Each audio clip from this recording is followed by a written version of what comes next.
আমাদের রমজানে জরুরি দুইটা কাজের একটা কাজ সালাত এবং দ্বিতীয় জরুরি কাজ হচ্ছে কোরআন। মানুষের জীবনে আসলে সবচেয়ে জরুরি কাজ কি? সেই দুইটা কাজই রমজানে সবচেয়ে জরুরি কাজ। শেখ আব্দুর রাজ্জাক বিন ইউসুফ বহু বক্তব্যে বলেছেন, মানুষের জীবনে 1 নম্বর এমার্জেন্সি হচ্ছে সালাত। 1 নম্বর সবচেয়ে জরুরি আদায়যোগ্য কাজ, যার চেয়ে জরুরি কোনো কাজ পৃথিবীতে নাই, সেটা সালাত। তার সাথে দ্বিতীয় জরুরি কাজ হচ্ছে কোরআন। এই জন্য উনি ওনার বহু বক্তব্যে বলেছে যে দিনে কিছুই যদি না পারেন সূরা নাস, ফালাক, ইখলাস হলেও পড়তে হবে, কোরআনের সাথে থাকতে হবে। তো এই রমাজান মাসেও আমাদের সবচেয়ে জরুরি দুটো করণীয়, 1 নম্বর 5 ওয়াক্ত ফরজ সালাত, যদি পারা যায় জামাতের সাথে সর্বোচ্চ চেষ্টা করা। অন্তত এই রমাজান মাসে যদি আমরা কিছু না করতে পারি, যে রমাজান মাসে আমি কি করতে চাই কিছুই করতে পারলাম না, অন্তত এই দুটো কাজ যেন আমাদের মিস না হয়। 1, আমরা সালাত মিস দিব না, চেষ্টা করব 5 ওয়াক্ত সালাত জামাতের সাথে আদায় করার। 2, কোরআন। কেননা এই রমাজানের যত বরকত, যত ফজিলত সব কোরআনের কারণে। শাহরু রমাদান আল্লাযী উনজিলা ফীহিল কোরআন, এই মাস সেই মাস যে মাসে কোরআন অবতীর্ণ হয়েছে। ইন্না আনজালনাহু ফী লাইলাতিল কদর, আর আমরা কোরআনকে অবতীর্ণ করেছি লাইলাতুল কদরে। তাহলে লাইলাতুল কদরের শ্রেষ্ঠত্ব কোরআনের কারণে, রমাজানের শ্রেষ্ঠত্ব কোরআনের কারণে, মুহাম্মদ সাল্লাল্লাহু আলাইহি ওয়াসাল্লামের শ্রেষ্ঠত্ব কোরআনের কারণে, উম্মতে মুহাম্মাদের শ্রেষ্ঠত্ব কোরআনের কারণে। নূহ আলাইহিস সালাতু ওয়াস সালামের কওমের একজন মুমিন যদি 1000 বছর জীবন পেয়ে থাকে, আর উম্মতে মুহাম্মাদের একজন মুমিন যদি 60 বছর জীবন পেয়ে থাকে, তাহলে গ্যাপ প্রায় 940 বছর। তাহলে নূহ আলাইহিস সালাতু ওয়াস সালামের কওমের একজন মুমিনের 940 বছরের ইবাদতকে উম্মতে মুহাম্মাদের একজন মাত্র 60 বছরের ইবাদত দিয়ে কিভাবে পার করবে? কিভাবে কিয়ামতের মাঠে উম্মতে মুহাম্মাদি নেকিতে সর্বশ্রেষ্ঠ হবে, অথচ হায়াত 60 বছর, কিন্তু তারাই জান্নাতে সর্বশ্রেষ্ঠ নেকির অধিকারী হবে। অথচ তাদের অতীতে যারা চলে গেছে তাদের হায়াত 900 বছর, 1000 বছর, 1500 বছর, তাহলে তো সে 1000 বছর ইবাদত করেছে, 900 বছর ইবাদত করেছে। তো বলছে লাইলাতুল কদরি খায়রুম মিন আলফি শাহর, লাইলাতুল কদরের 1 রাতের ইবাদত 1000 মাসের ইবাদতের চেয়ে শ্রেষ্ঠ। 1000 মাসের ইবাদতের সমান বলা হয়নি, 1000 মাসের ইবাদতের চেয়ে শ্রেষ্ঠ। তাহলে এইটার কারণ হচ্ছে কোরআন। এই সূরা ফাতিহা উম্মতে মুহাম্মাদের কাছে আছে, অতীতের কোনো জাতির কাছে ছিল না। এই সূরা ফাতিহা পড়ার যে নেকি, সূরা বাকারা পাঠ করার যে নেকি, এই নেকি থেকে অতীতের উম্মতরা বঞ্চিত। এই জন্য কোরআন দিয়েই এবং কোরআনের বরকতেই উম্মতে মুহাম্মাদি অতীতের উম্মতের 1000 বছরের ইবাদতকে অতিক্রম করে যাবে মাত্র 60 বছরের জীবনের, তাও পুরোটা নয়। আমরা প্রতিদিনের 8 ঘন্টা ঘুমাই, তাহলে আমাদের জীবনের 3 ভাগের 1 ভাগ আমরা ঘুমাই, 60 বছরের 20 বছর ঘুমাই। আর এখন যদি আপনি নিজের ফোনের সেটিংসে গিয়ে দেখেন যে আপনি সারাদিন কতক্ষণ ফোন চালিয়েছেন, তো গড়ে দেখবেন 5 ঘন্টা, 6 ঘন্টা, 4 ঘন্টা, অন্তত 30%, 40% মানুষের গড়ে ফোন চালানোরই পরিমাণ 5 ঘন্টা, 6 ঘন্টা। তারপরে তো অফিসের কাজ আছে, খাওয়া দাওয়া সব কিছু আছে, সব মিলে আসলে আমরা ইবাদত করি কতক্ষণ? কিয়ামতের মাঠে মানুষ দেখবে যে তার হায়াত দুনিয়াতে ছিল 1 দিন। কেন? মানে সারা জীবনে যতটুকু কাজ আল্লাহর জন্য হয়েছে ওটা জমা হতে হতে 1 দিনের সমান হয়েছে। 5 মিনিট আল্লাহর জন্য, 10 মিনিট আল্লাহর জন্য এই করতে করতে, 1 ঘন্টা আল্লাহর জন্য এই করতে করতে করতে করতে করতে 24 ঘন্টা, 60 বছর মিলিয়ে 24 ঘন্টা টিকানো গেছে আল্লাহর জন্য। তাহলে দুনিয়াতে সে প্রকৃত জীবন যেটা সে যাপন করেছে সেটা মাত্র 1 দিন, ওইটা প্রকৃত জীবন। আর বাকি যেটা সে অন্য জায়গায় ব্যয় করেছে সেটা কিন্তু প্রকৃত জীবন নয়। তাহলে আমাদের রমজানের জরুরি দুইটা কাজের একটা কাজ সালাত এবং দ্বিতীয় জরুরি কাজ হচ্ছে কোরআন। আমরা সিয়ামের কথা শুনেছি যে সিয়াম আমাদের পক্ষে সাক্ষী দিবে, কিন্তু কোথাও হাদিসে বলা নাই যে সিয়াম আমাদের বিপক্ষে সাক্ষী দিবে। আর যে কোনো ইবাদতের ক্ষেত্রে এটাই পাওয়া যায় যে সেই ইবাদত যদি সাক্ষী দেয়, কথা বলে, পক্ষেই কথা বলবে। কোরআন একমাত্র ব্যতিক্রম যে যদি পক্ষে না বলে তাহলে কিসে বলবে? বিপক্ষে বলবে, চুপ থাকবে না। কোরআনের বিষয়ে চুপ থাকার কোনো দলিল কোরআন এবং হাদিসে নাই। সিয়াম রেখেছি, সিয়াম পক্ষে বলবে, রাখেনি, কথা নাই। তাহলে একমাত্র ব্যতিক্রম কোরআন। পড়লাম পক্ষে বলল, না পড়লাম নাই, না পড়লাম এবার বিপক্ষে বলবে, তাহলে তো বিপদ। এই জন্য কোরআনের বিষয়টি এত সহজ নয়। পড়লাম পক্ষে বলল, শাফাত করলো, আর না পড়লাম নাই, জি না পড়লে বিপক্ষে বলবে। হুজ্জাতুন লাকুম ওয়া আলাইকুম, কোরআন তোমাদের প্রত্যেকের হয় পক্ষে কথা বলবে না বিপক্ষে কথা বলবে। তাহলে কোরআন যেন আমাদের বিপক্ষে কথা না বলে এর প্রস্তুতি তো আমাদেরই নিতে হবে। এবং কোরআন কথা বলবে, কথা ঠিক, কেননা কিয়ামতের মাঠে অসংখ্য আমলের বিভিন্ন প্রতিকৃতি এবং বিভিন্ন রূপ আল্লাহ সুবহানাহু ওয়া তাআলা দিবেন, এবং অসংখ্য কিছুকে আল্লাহ কথা বলার শক্তি দিবেন। আল্লাহ বলছেন আল্লাযী আনতাকাকুম, যিনি তোমাদের কথা বলার শক্তি দিয়েছে। তোমরা তোমাদের আশেপাশে তাকিয়ে দেখো, কত কি কথা বলতে পারে না, কিন্তু তোমরা তো কথা বলতে পারছো। তাহলে তোমাদেরকে কথা বলার শক্তি কে দিয়েছে? আল্লাহ। তো যিনি আজ মানুষকে কথা বলার শক্তি দিয়েছে, তিনি কাল মাটিকে কথা বলার শক্তি দিবেন। মাটি থেকেই তো মানুষ তৈরি হয়েছে।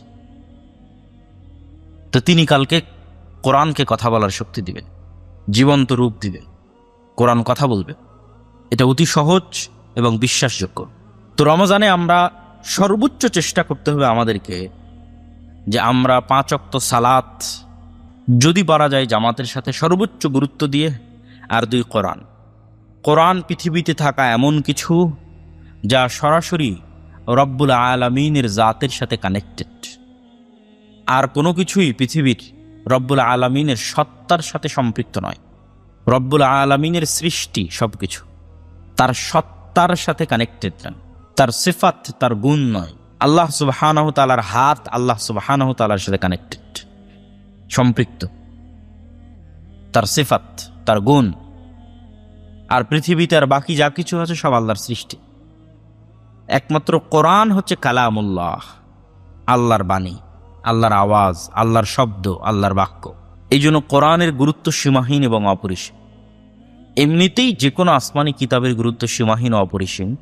বানু ইসরাইলের উপর যখন তাওরাত অবতীর্ণ করা হয়, ওয়ারাফা'না ফাওকাকুমুত তুর, তাহলে তাওরাত কত গুরুত্বপূর্ণ যে তোমরা তাওরাত মানতে বাধ্য, এই ওয়াদা নেওয়ার জন্য আল্লাহ তুর পাহাড়কে বানু ইসরাইলের মাথার উপর তুলে ধরেছে।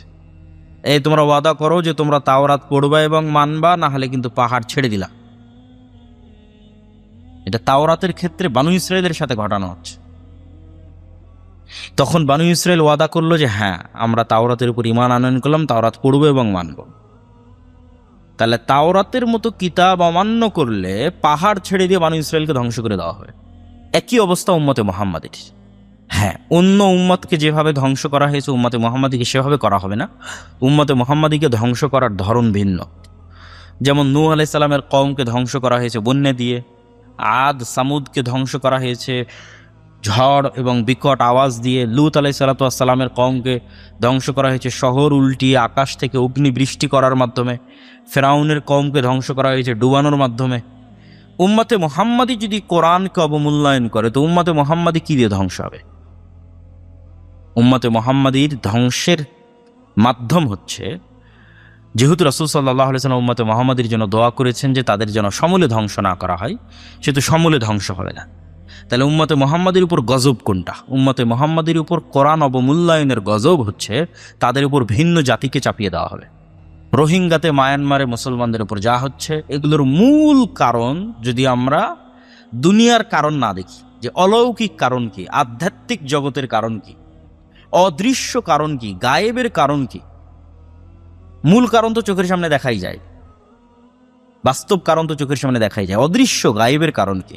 অদৃশ্য গায়েবের কারণ হচ্ছে কোরআনের মূল্যায়ন আমাদের কাছে অতটুকু। যে অবস্থায় আমরা আজকে আছি, এই অবস্থাটা কোরআনের আমাদের কাছে। আজকে মায়ানমারের রোহিঙ্গা মুসলমানদের অবস্থা যেমন, আসলে কোরআনের অবস্থাটাই ফুটে উঠতেছে যে কোরআনের চিত্র এরকম তাদের বাড়িতে, তাদের ঘরে, তাদের সমাজে কোরআন এরকম অবহেলিত। তাহলে উম্মতে মুহাম্মাদির উপর গজবের কারণ হচ্ছে কিতাব অবমূল্যায়ন করা। গজবের ধরন কি? ভিন্ন জাতি এবং ভিন্ন কওমকে চাপিয়ে দেওয়া। এবং রাসূল সাল্লাল্লাহু আলাইহি ওয়াসাল্লাম হাদিসেও বলেছেন, ইন্নাল্লাহা ইয়াদা বিহাদাল কিতাবে আকওয়াম ওয়া ইয়াদউ বিহি আখারিন। আল্লাহ সুবহানাহু ওয়া তাআলা এই কিতাবকে দিয়ে, ইয়ারফাউ বিহাদাল কিতাব, এই কিতাবকে দিয়ে আমার উম্মতের একদল মানুষকে উপরে উঠিয়ে দিয়েছে, আর এই কিতাবকে দিয়ে আমার উম্মতের একদল মানুষকে নিচে নামিয়ে দিয়েছে। তাহলে এই কিতাবকে দিয়ে যাদের উপরে উঠিয়ে দিয়েছে তারা এই কিতাবকে মূল্যায়ন করত। আমর ইবনুল আস, খালিদ বিন ওয়ালিদ, তারা যখন যুদ্ধের মাঠে যেত, ওমর ইবনুল খাত্তাব, আলী ইবনে আবি তালেব, তাদের যে দাপট বিশ্বে ছিল, এটা মূলত কোরআনের মূল্যায়ন তাদের বাড়িতে, তাদের ঘরে, তাদের অন্তরের বহিঃপ্রকাশ ছিল জাতির উপরে, পৃথিবীর অন্য জাতির উপরে। এই জন্য কোরআন খুবই গুরুত্বপূর্ণ, আর আমাদের এই প্রিয় মাতৃভূমি বাংলাদেশের জন্য তো আরও গুরুত্বপূর্ণ। কেননা পৃথিবীর অন্য আর কোনো মুসলিম দেশ এরকম ভয়ঙ্কর সিচুয়েশনের উপরে নাই যে ভয়ঙ্কর সিচুয়েশনের উপর বাংলাদেশ আছে। সেটি হচ্ছে পৃথিবীর অন্য যে কোনো মুসলিম দেশের মুসলিম নাগরিকদের পালিয়ে বাঁচার জায়গা আছে। ফিলিস্তিনের নাগরিকরা সব পালিয়ে মিশরে চলে গেছে, মিশরে আশ্রয় নিয়েছে গাজার মানুষেরা। তারপরে মিশর থেকে আরও বিভিন্ন দেশে গেছে। মায়ানমারের রোহিঙ্গারা বাংলাদেশে আশ্রয় নিয়েছে। আফগানিস্তানে যখন হামলা হচ্ছিল তখন আফগানিস্তানের নাগরিকরা সব পাকিস্তানে আশ্রয় নিয়েছে। কিন্তু বাংলাদেশ পৃথিবীর একমাত্র মুসলিম দেশ যাদের আশেপাশে কোনো মুসলিম দেশ নাই, ফলত তাদের বাঁচার কোনো জায়গা নাই। এখানে যদি আল্লাহ সুবহানাহু ওয়া তাআলা কোনোদিন কোনো ভিন্ন জাতিকে চাপিয়ে দেন, তাহলে পৃথিবীর সবচেয়ে বড় ম্যাসাকার, সবচেয়ে বড় গণহত্যা এবং সবচেয়ে বড় ভয়ঙ্কর পরিবেশ তৈরি হয়। এই জন্য বাংলাদেশের মানুষের বাঁচার কোনো রাস্তা নাই পবিত্র কোরআন অধ্যয়ন করা ছাড়া, এবং পবিত্র কোরআনের উপর আমল করা ছাড়া, এবং পবিত্র কোরআন মানা ছাড়া। যেহেতু আমরা জাতি হিসেবে মুসলিম, আর আমাদের উপর গজব আসবে কীভাবে? ভিন্ন জাতিকে চাপিয়ে দেওয়ার মাধ্যমে গজব আসবে। আমরা অনেকেই মনে করি যে আমাদের ছোট্ট সন্তানেরা কোরআন শিখবে, তাদেরকে আমরা মক্তবে পাঠাই, মাদ্রাসায় পাঠাই, স্কুলে পাঠাই। কিন্তু আমরা যখন বড় হয়ে যাই তখন আমরা মনে করি যে না, বড় হয়ে গেছি, বয়স হয়ে গেছে, আর কেন কোরআন শিখতে হবে। কিন্তু আপনি আশ্চর্য হবেন যে উম্মতে মুহাম্মাদির প্রথম প্রজন্ম যারা কোরআন শিখেছে, উম্মতে মুহাম্মাদির প্রথম প্রজন্ম, ফার্স্ট জেনারেশন যারা কোরআন শিখেছে, তারা সবাই বয়স্ক। স্বয়ং মুহাম্মদ সাল্লাল্লাহু আলাইহি ওয়াসাল্লাম কোরআন শিখেছেন 40 বছর বয়সে। খাদিজা রাদিয়াল্লাহু তাআলা আনহা কোরআন শিক্ষা শুরু করেছেন 55 বছর বয়সে। ওমর ইবনুল খাত্তাব, আবু বকর থেকে শুরু করে রাসূল সাল্লাল্লাহু আলাইহি ওয়াসাল্লামের সাথে আর যারা ইসলাম গ্রহণ করেছিল তাদের ম্যাক্সিমাম 40+ বয়সে তারা প্রথম কোরআনের আওয়াজ শুনেছে, তারা প্রথম কোরআনের কথা শুনছে যখন তাদের বয়স 40 পার হয়ে গেছে। তাহলে উম্মতে মুহাম্মাদের ফার্স্ট জেনারেশন কোরআন শিখেছে গড়ে যখন তাদের বয়স 40-এর উপর। তাহলে এই অজুহাত দিয়ে আমাদের বাঁচার কোনো রাস্তা নাই যে আমার তো বয়স পার হয়ে গেছে, আমি কোরআন শিখবো না। কেন আমাদের প্রথম জেনারেশন কোরআন শুনেছেই যখন তাদের বয়স 40 পার হয়ে গেছে। তারপরে না তাদের ছেলেমেয়েরা যখন মুসলমান হলো, আব্দুল্লাহ বিন ওমর, আব্দুল্লাহ বিন আব্বাস, তখন ছোট ছোট বাচ্চাদের কোরআন শেখানো হয়।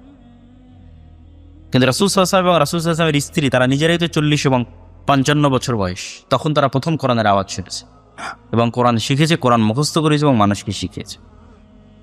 তাহলে আমাদের প্রথম জেনারেশন যদি 40+ বছর বয়সে কোরআন মুখস্থ করতে পারে, কোরআন শিখতে পারে, কোরআন শিখাতে পারে, তাহলে আমরা কেন কোরআন শিখতে পারবো না, কোরআন শিখাতে পারবো না, এবং কোরআন মুখস্থ করতে পারবো না, এবং কোরআনের উপর আমল করতে পারবো না? প্রিয় উপস্থিতি,